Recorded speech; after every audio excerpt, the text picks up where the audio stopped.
Puskesmas Penanggalan yang hasil swabnya positif.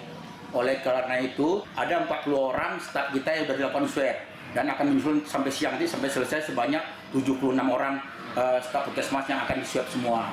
Dan selama menunggu hasil swab ini sesuai dengan surat dari Dinas Kesehatan, maka pelayanan di Puskesmas Penanggalan akan tutup sampai nanti hasil swab semua keluar.